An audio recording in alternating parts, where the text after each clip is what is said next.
नमस्कार साथियों, आज वीएस महाविद्यालय के ऑनलाइन प्लेटफॉर्म पर आपका स्वागत है। आज हमारा टॉपिक है ligand and it's classification. Ligand किसे कहते हैं और उनको हम कितने प्रकार में बांट सकते हैं, आज का हमारा टॉपिक यही है। अगर लिगेंड को डिफाइन करना चाहेंगे तो a ligand is an ion or molecule which donate a pair of electron to the central metal atom or ion to form coordination complex. ठीक है, अब यहाँ पे क्या बात करी है कि जो लिगेंड होते हैं वो एक लोन पेयर इलेक्ट्रॉन जो होगा वो मेटल आयन को डोनेट कर देंगे तो एक कोऑर्डिनेशन कंपाउंड बनता है जिसे हम कोऑर्डिनेशन कॉम्प्लेक्स कहते हैं। और जो लोन पेयर इलेक्ट्रॉन एटम या मॉलिक्यूल जो डोनेट करता है सेंट्रल मेटल आयन को लोन पेयर इलेक्ट्रॉन, उससे हम लिगेंड कहते हैं। ठीक है, अगर सिंपल सी बात की जाए, जैसे मान लीजिए मेटल हुआ आपका, ये मेटल है और आपका लिगेंड यहाँ पे अटैच है इस प्रकार से। अब लिगेंड अगर इसके पास लोन पेयर इलेक्ट्रॉन है और ये डोनेट कर देता है मेटल आयन को अपना लोन पेयर इलेक्ट्रॉन, तो हम लोग इस मॉलिक्यूल को एल को बोलेंगे लिगेंड। ठीक है, अब इसके थ्रू जो पूरा कॉम्प्लेक्स बनता है इसको हम लोग बोलते हैं कोऑर्डिनेशन कॉम्प्लेक्स कंपाउंड। ठीक है, तो इस प्रकार से इसे हम लोग समझ सकते हैं। The word ligand is formed Latin. ठीक है, जो लिगेंड की वर्ड है ये लैटिन शब्द से बना है। इसका मतलब होता है टाई आर बाइंड। ठीक है, टाई और बाइंड मतलब किसी के साथ जुड़ना या बंधना। ठीक है, तो मेटल के साथ लिगेंड जो होता है वो देखेंगे आप जुड़ा हुआ रहता है। Ligand can be anion, cation and neutral molecule. ठीक है, अब लिगेंड जो क्या क्या हो सकता है, लिगेंड की बात की जा रही है, वो आपका केटायन हो सकता है या फिर एनायन भी हो सकता है या फिर न्यूट्रल मॉलिक्यूल भी हो सकता है। ठीक है, केटायन के ऊपर प्लस चार्ज होता है और एनायन के ऊपर माइनस, और न्यूट्रल के पास कोई भी चार्ज नहीं होता है। The nature of bonding from metal to ligand varies from covalent bond to ionic bond. जब मेटल से लिगेंड बॉन्ड फॉर्म करता है तो उस बॉन्ड का जो नेचर होता है वो कोवलेंट बॉन्ड से आपका आयनिक बॉन्ड के बीच में ही रहता है। ठीक ना, या हो सकता है जब आपका मेटल और लिगेंड जब बॉन्ड फॉर्म करते हैं तो वो कोवलेंट बॉन्ड हो सकता है या फिर वो आयनिक बॉन्ड हो सकता है। ठीक है, क्लासिफिकेशन देख लेते हैं कि हम लिगेंड को कितने भागों में बांट सकते हैं। On the basis of total number of site at which atom of a ligand bind to central atom, the ligand are categorized as monodentate and polydentate. ठीक है, अब यहाँ पे क्या बात की रही है कि जो सेंट्रल मेटल आयन के साथ जब एटम बाइंड करता है उसके पास कितने साइट हैं, वो कितने मतलब एटम के साथ मेटल के साथ बाइंड कर सकता है, उसके बेसिस पे हम लोग किसी भी लिगेंड को हम डिफाइन कर सकते हैं कि वो आपका मोनोडेंटेंट है कि पॉलीडेंटेंट लिगेंड होते हैं। अगर सिंपल सी बात की जाए, लिगेंड को हम लोग अगर डिफाइन करना चाहें तो कह सकते हैं, मान लीजिए लिगेंड है ये। ठीक है, यहाँ पर लिखिए ऑन द बेसिस ऑफ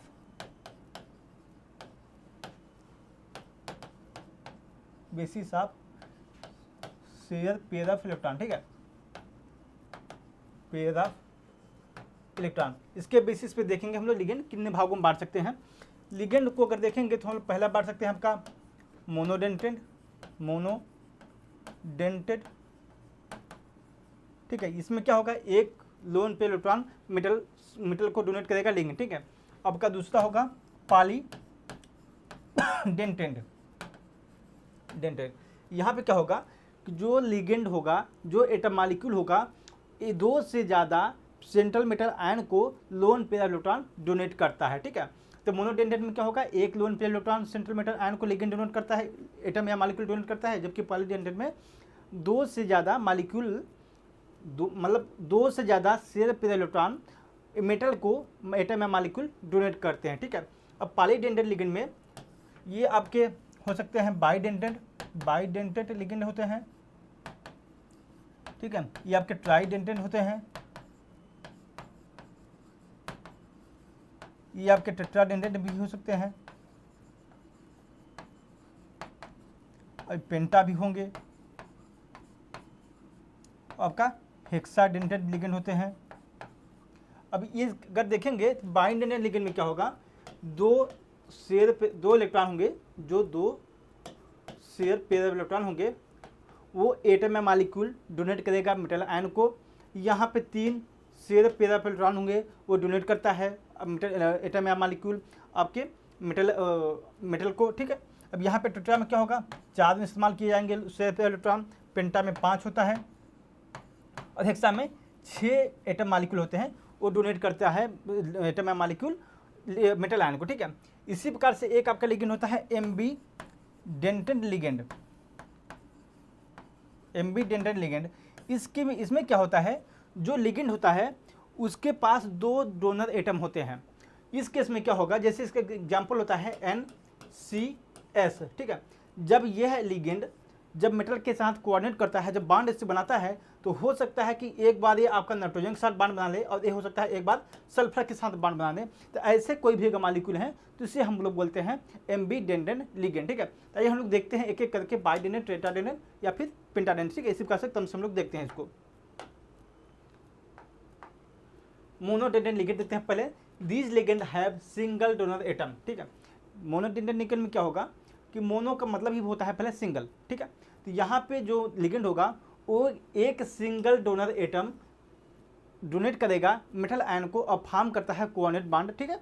इस प्रकार से उसको हम बोल सकते हैं मोनोडेंटेड लिगेंड, ठीक है। अगर सिंपल सी बात में बोला जाए तो मोनोडेंटेड लिगेंड होंगे एक सिंगल पेयर ऑफ इलेक्ट्रॉन जो होंगे वो डोनेट करता है मेटल आयन को, जिसकी वजह से एक कोऑर्डिनेट बॉन्ड बनता है, उसे हम लोग बोलते हैं monodentate ligand. These ligand have single metal ligand bond and form coordinate bond at one side only, ठीक है। अब यहाँ पे क्या बात की है कि जो यहाँ पे लिगेंड होगा मेटल मान लीजिए है आपका, ठीक है। मान लीजिए आपका यहाँ पे है नाइट्रोजन ग्रुप जुड़ा हुआ है एमीन, ठीक है। यहाँ पे इसके पास एक लोन पेयर इलेक्ट्रॉन है, ये इसको डोनेट करेगा और एक कोऑर्डिनेट बॉन्ड बनाएगा, जिसकी वजह से यहाँ देख सकते हैं एक ही लोन पेयर इलेक्ट्रॉन जो होगा वो इस्तेमाल किया गया है इस बॉन्ड को बनाने के लिए। इस प्रकार से इसको हम बोलते हैं मोनोडेंटेड लिगेंड, ठीक है। Monodentate ligand may have neutral और एनायनिक। अब यहाँ पे क्या बात की जा रही है कि जो लिगेंड होती हैं वो आपके एनायनिक हो सकते हैं, मोनोडेंटेड लिगेंड जो होंगे वो एनायनिक हो सकते हैं या फिर न्यूट्रल हो सकते हैं, ठीक है। इसका कहने का मतलब है एनायनिक केस में आप देखेंगे ये Cl- होगा, Br होगा, F हो सकता है आपका, ठीक है। क्लोरीन, ब्रोमीन और फ्लोराइड जो होगा आपके मॉलिक्यूल हैं, ये आपके सिंगल डोनर एटम होते हैं, जिसकी वजह से ये मोनोडेंटेड लिगेंड बनते हैं।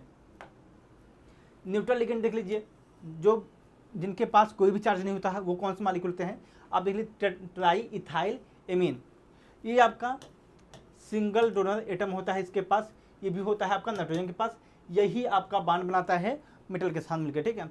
यहाँ पे भी देख सकते हैं मिथाइल एमीन आपका होता है, यहाँ पे भी आपका नाइट्रोजन है, यही आपका इस्तेमाल किया जाएगा डोनर एटम में। यहाँ पे जो लोन पेयर इलेक्ट्रॉन होगा वो इस्तेमाल करेगा मेटल आयन को डोनेट करके कोऑर्डिनेट बॉन्ड बनाने के लिए, ठीक है। इसी प्रकार से आपका हाइड्रोक्सिल एमीन होता है, ये भी आपका न्यूट्रल लिगेंड होता है। कुछ ऐसे कंपाउंड होते हैं जिनका हमें नाम जानना बहुत जरूरी होता है, वो भी आपके न्यूट्रल ही लिगेंड होते हैं।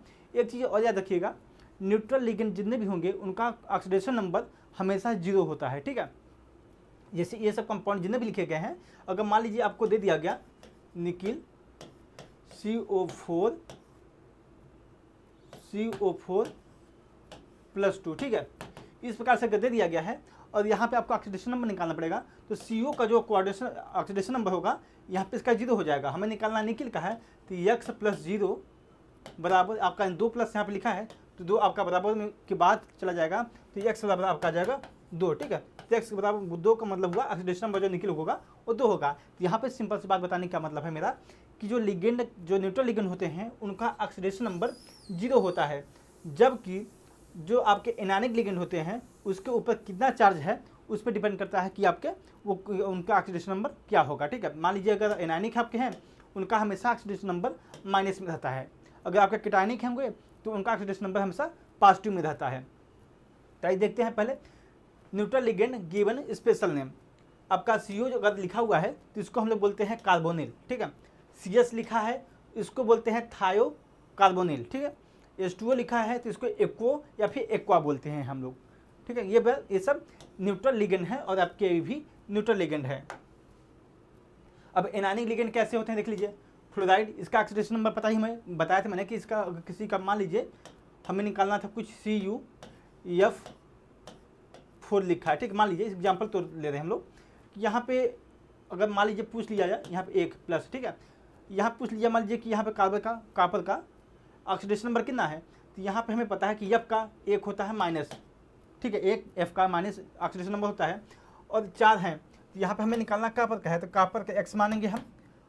आपका 4 लिगेंड हैं आपके -1 कर देंगे बराबर आपका +1 है, तो इसको हम लोग कर लेंगे, ठीक है ना, 1 कर लेंगे तो x बराबर क्या होगा, -4 यहाँ पे है तो उस साइड जाएगा आपका तो प्लस हो जाएगा, ठीक है। तो इस प्रकार से देखिए 5 आ जाता है, मतलब मैं एग्जाम्पल तौर बता रहा हूँ, 5 होगा नहीं, मतलब ऐसे मालिक्यूल नहीं होते हैं जिसका ऑक्सीडेशन नंबर 5 होगा, मैं बता रहा हूँ कि एग्जाम्पल तौर पे ऑक्सीडेशन नंबर हमें निकालना कैसे है, ठीक है। ये आपका इसी प्रकार देखेंगे, ब्रोमाइड आपका ब्रोमो होगा, हाइड्राइड होगा ये, ठीक है, या फिर हाइड्रो इसको बोलते हैं, NH2 को बोलते हैं हम लोग एमाइडो बोलते हैं। ये सब सारे एनायनिक लिगेंड हैं जो एक लोन पेयर इलेक्ट्रॉन जो होगा वो डोनेट करते हैं मेटल आयन को। अब बाइडेंडेंट लिगेंड में देख लीजिए, यहाँ पे 2 एमाइड ग्रुप हैं, एक NH2 यहाँ पे है और एक NH2 यहाँ पे है, और एक NH2 ग्रुप के पास एक लोन पेयर इलेक्ट्रॉन होता है जो डोनेट करता है सेंट्रल मेटल आयन को, जबकि इस बाइडेंडेंट लिगेंड में क्या है, 2 NH2 ग्रुप हैं, ठीक है। तो दोनों अपना पेयर इलेक्ट्रॉन होगा, जो इलेक्ट्रॉन जो होंगे ना दोनों इलेक्ट्रॉन वो मेटल आयन को डोनेट करके बाइडेंडेंट लिगेंड बनाते हैं, ठीक है। अगर मान लीजिए इसका कोई कॉम्प्लेक्स अगर बनता है, मान लीजिए कॉपर होगा, इसका जब कॉम्प्लेक्स बनाएंगे तो कुछ हमारा इस प्रकार बनता है, ठीक है। ये आपका NH2 होगा और ये आपका इस प्रकार से कोऑर्डिनेशन बन जाता है,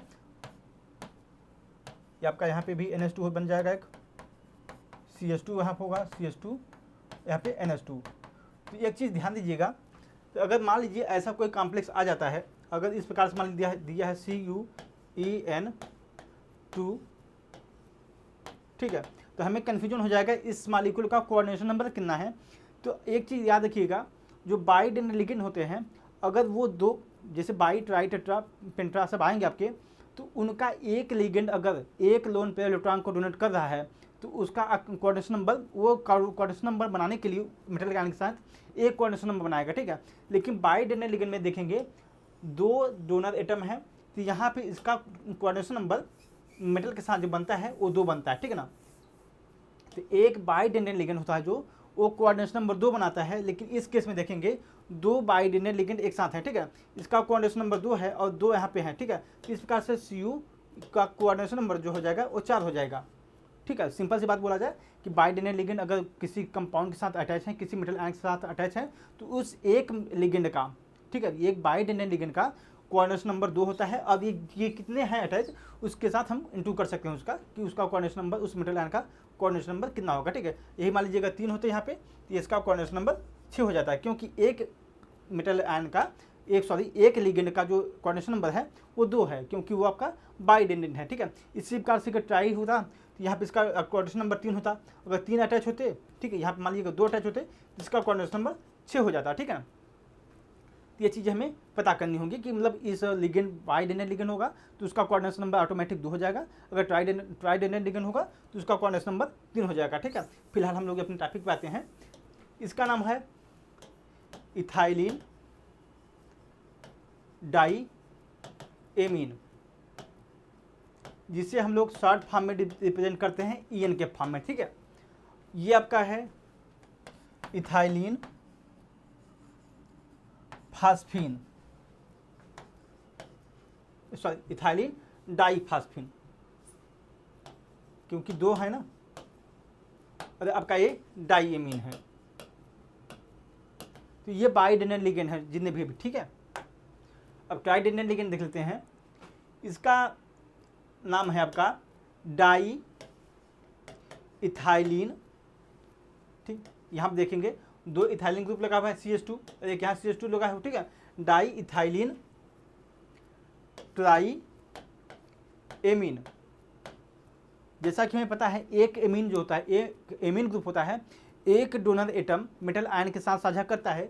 यहाँ पे 3 एमीन ग्रुप हैं, तो यहाँ पे 3 डोनर एटम मेटल के साथ साझा करेंगे, जिसकी वजह से ये ट्राइडेंडेंट लिगेंड बनता है, ठीक है। और इसका कोऑर्डिनेशन नंबर जो होगा सिंगल एटम का वो 3 बनता है। अगर मान लीजिए यही मॉलिक्यूल किसी भी मॉलिक्यूल के साथ XYZ कोई भी मेटल हो, इसके साथ यही मॉलिक्यूल अगर अटैच हो जाता है, अगर ये ट्राइडेंडेंट लिगेंड है, मान लीजिए हम इसको कर देते हैं ETN, ठीक है, यहाँ पे इथाइलिन टेट्रा ट्राई मान रहे हैं इसको, ठीक है। अगर ये आपका 2 है और इसका कोऑर्डिनेशन नंबर 3 है, तो इसका कोऑर्डिनेशन नंबर हो जाएगा, मेटल का जो कोऑर्डिनेशन नंबर बनेगा वो 6 बनता है, ठीक है। तो यहाँ पे हमें चीज़ें पता याद करनी होगी, याद क्या करनी होगी समझ में आ जाएगा धीरे धीरे पढ़ते हुए, ठीक है ना।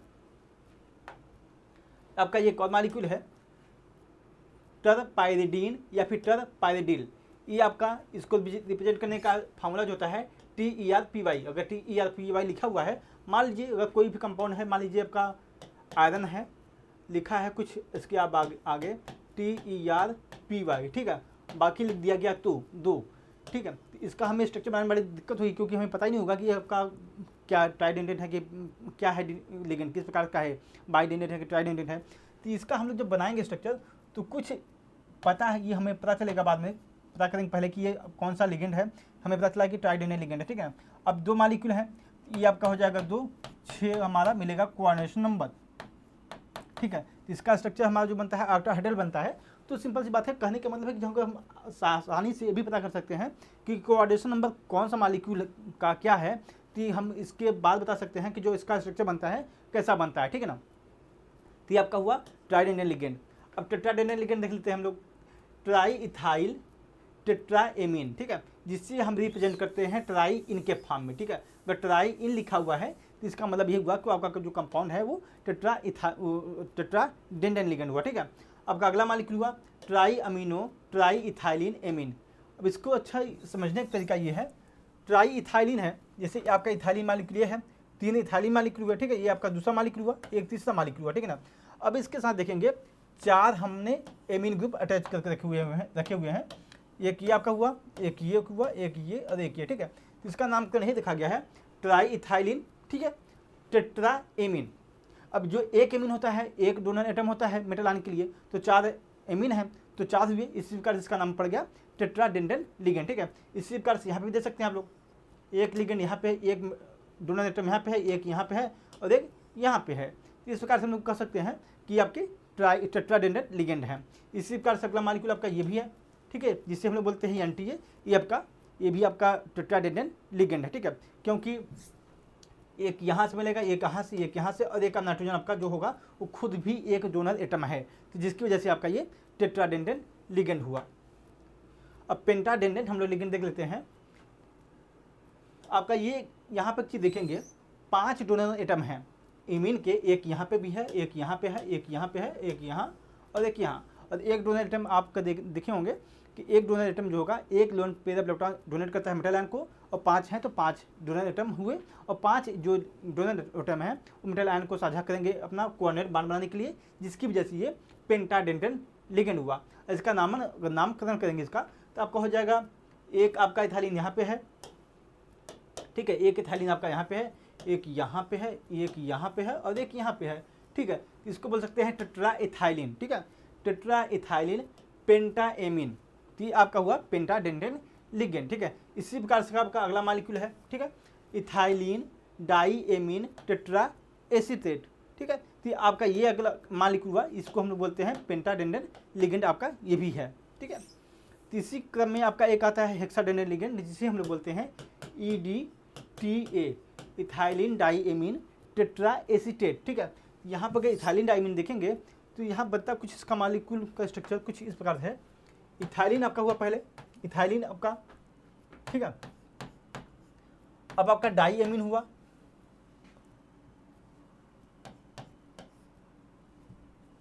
ये आपका डाईएमीन हुआ, ठीक है ना, यहाँ पे 2 एमीन आपके हो गए। अब टेट्रा एसीटेट,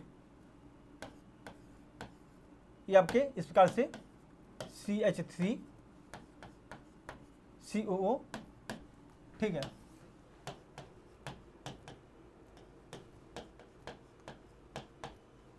यहाँ पे एक चीज देख रहे हैं, ये आपका हेक्साडेंटेट लिगेंड है, हेक्साडेंटेट लिगेंड। यहाँ पे देखेंगे एक यहाँ पे नाइट्रोजन देगा, डोनेट करेगा एटम, ठीक है, एक यहाँ पे नाइट्रोजन देगा, एक यहाँ से नाइट्रोजन देगा, एक ऑक्सीजन की यहाँ से दिया जाएगा, एक यहाँ पे, एक ऑक्सीजन, एक यहाँ पे और एक यहाँ पे, ठीक है ना। तो यहाँ पे एक चीज़ देख रहे हैं कि 6 डोनर एटम इस्तेमाल हो रहे हैं, इसमें आपका 2 नाइट्रोजन इस्तेमाल कर रहा है डोनर एटम मेटल आयन के साथ बांड बनाने के लिए, और 4 आपके ऑक्सीजन बांड ऑक्सीजन इस्तेमाल किए जा रहे हैं डोनर एटम के रूप में मेटल आयन के साथ कॉम्प्लेक्स बनाने के लिए, ठीक है ना। तो इस प्रकार से जो मॉलिक्यूल आपको हुआ EDTA, इथाइलिन डाईमीन टेट्रा एसीटेट, यही आपका EDTA होता है, जो हमारा वॉल्यूमेट्रिक टाइट्रेशन जब करते हैं हम लोग तो इसका एज ए इंडिकेटर इस्तेमाल किया जाता है, ठीक है ना। एक अगला मालिक्यूल है हमारा है ambidentate ligand. The ligand molecule are ion that coordinate through central ion by donating lone pair of electron where ambident ligand bind to central metal atom or ion through different atom in same molecule। ठीक है, अब यहाँ पे क्या बात की जा रही है, जो लिगेंड होते हैं प्राय हम लोगों ने देखा है कि एक लोन पेयर इलेक्ट्रॉन डोनेट करेगा और मेटल के साथ वो साझा कर लेगा। ठीक है, लेकिन एम्बिडेंट लिगेंड के केस में क्या होगा कि जो लिगेंड होगा सेंट्रल मेटल एटम के साथ तो साझा करता है, लेकिन वहाँ पे पॉसिबिलिटी ऐसी कुछ होती है कि जैसे मान लीजिए आपका मेटल आयन है ये, ठीक है, ये आपका हुआ एक एम्बिडेंट लिगेंड। ठीक है, NCS।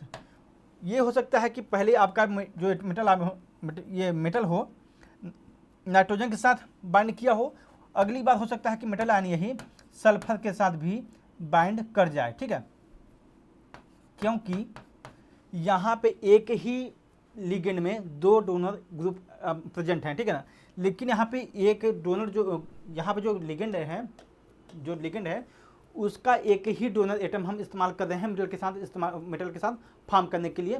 इस प्रकार से इसको बोल सकते हैं ये एम्बिडेंट लिगेंड है। ठीक है ना, यहाँ पे कहने का मतलब है हो सकता है कभी आपका नाइट्रोजन इस्तेमाल किया जाए कोऑर्डिनेट बनाने के लिए, या कभी हो सकता है आपका सल्फर इस्तेमाल किया जाए। ठीक है, by donating lone pair of electron to the central ion ligand behave like Lewis base. ठीक है, यहाँ पे क्या बताया जा रहा है कि जो लोन पेयर इलेक्ट्रॉन होगा वो लिगेंड के साथ जब साझा करता है तो वो आपका जो लिगेंड जो आपका होगा वो लुईस बेस की तरह बिहेव करेगा। ठीक है ना, अब सिंपल से बात की जाए, अगर जो डोनर एटम है जिससे हम बोल रहे हैं कि लिगेंड आपका है वो ये आपका लुईस बेस की तरह बिहेव करता है, और जो एक्सेप्ट करता है इस लोन पेयर इलेक्ट्रॉन को वो आपका लुईस एसिड की तरह बिहेव करता है। ठीक ना, यहाँ देख सकते हैं by accepting the lone pair electron present on ligand central ion behave like Lewis acid. ठीक है, तो यहाँ पे सिंपल सी बात यही है कि आपका जो लिगेंड होगा वो आपका बिहेव करेगा, उसका व्यवहार कुछ होगा लुईस बेस की तरह, और आपका जो मेटल आयन होगा वो लुईस एसिड की तरह बिहेव करता है। Every ligand should have at least single donor atom which can transfer lone pair electron to form coordinate bond। ठीक है, अब यहाँ पे यही बात कह दी है कि जब एम्बिडेंट लिगेंड या फिर जब लिगेंड फॉर्म करते हैं तो उसके पास उस एटम के पास कम से कम एक लोन पेयर इलेक्ट्रॉन होना चाहिए, जिसकी वजह से मेटल और लिगेंड के बीच में कोऑर्डिनेट बांड के थ्रू एक बांड बन सके और इसका हमारा कंपाउंड जो होगा वो कोऑर्डिनेशन कॉम्प्लेक्स बन सके। ठीक है, the ligand are responsible for the reactivity of the central metal atom. ठीक है, अब जो लिगेंड होगा जिससे आपका ये प्रकार से मान लीजिए मेटल लिगेंड है। ठीक है, अब जो लिगेंड की जो बिहेवियर होगा इसकी रिएक्टिविटी जो होगी यही डिसाइड करती है मेटल आयन की भी रिएक्टिविटी। ठीक है, ligand are also responsible for reactivity of the central metal ion. ठीक है, लिगेंड का बिहेवियर कैसा है वो आपका डिसाइड करेगा कि मेटल जो आयन है उसकी रिएक्टिविटी ज़्यादा होगी, उसकी सक्रियता ज़्यादा होगी, कम होगी। ठीक है, और उसकी स्टेबिलिटी कम होगी कि ज़्यादा होगी, वो आपका लिगेंड ही डिसाइड करता है। ठीक है, ambidentate ligand can form coordinate bond with central metal ion through two different atom in same molecule. ठीक है, यही बात कर रहा मैं कि हम लोग देखे थे एम्बिडेंट लिगेंड मॉलिक्यूल में क्या था कि एक ही डोनर एक मॉलिक्यूल है, एक ही लिगेंड है। ठीक है ना, सिंपल बात की जाए एक लिगेंड है उसके पास दो डोनर एटम हैं। ठीक है, लेकिन वो मेटल आयन के साथ जब बॉन्ड बनाता है तो एक ही एटम इस्तेमाल किया जाता है एज ए डोनर एटम के रूप में। ठीक है ना, जैसे देख सकते हैं इसका एग्जांपल, इसका एग्जांपल हम लोग यहाँ देख सकते हैं। मान लीजिए हम इसके पहले बताए हैं मेटल है नाइट्रोजन के साथ बनाता है एक बॉन्ड। ठीक है, इस प्रकार से, और आपका अगला एक मेटल है जो बनाता है कुछ इस प्रकार से। ठीक है, तो यहाँ पे देख लीजिए जो लिगेंड NCS है। ठीक है, ये आपका बोला जाए तो यहाँ पे एक बार नाइट्रोजन इस्तेमाल किया जा रहा है, अगली बार सल्फर इस्तेमाल किया जा रहा है एज ए डोनर एटम। ठीक है, it should be kept in mind ambidentate ligand can bond to central ion through different atom but only one coordinate bond at a time. ठीक है, यहाँ पे भी बात यह है कि जो सेंट्रल मेटल आयन के साथ जो एम्बिडेंट लिगेंड बॉन्ड फॉर्म करते हैं वो दो एटम होते हैं उसके पास जो बॉन्ड फॉर्म कर सकते हैं, लेकिन एक बार में केवल एक ही कोऑर्डिनेट बॉन्ड बनता है। ठीक है, hence these ligand have linear geometry, जिसकी वजह से इनकी जो ज्योमेट्री बनती है वो आपका रेखीय फिर लीनियर ज्योमेट्री इसकी बनती है। ठीक है, एग्जाम्पल आप ambidentate ligand SCN is an ambidentate ligand, it can bound to central metal atom through nitrogen atom as well as sulphur atom. ठीक है, ये आपका एक मालिक्यूल हुआ एम्फीडेनियन लिगेंड। आपका एक मालिक्यूल हो सकता है NO2 माइनस भी हो सकता है, एक बार आपका नाइट्रोजन के साथ बांड बनाएगा। ठीक है, और अगली बार ऑक्सीजन के साथ बांड बनाता है। ठीक है ना, तो इस प्रकार से आपका एम्फीडेनियन लिगेंड मालिक्यूल हुए। ठीक है, अगली क्लासेस में हम लोग कुछ और टॉपिक के साथ आएंगे।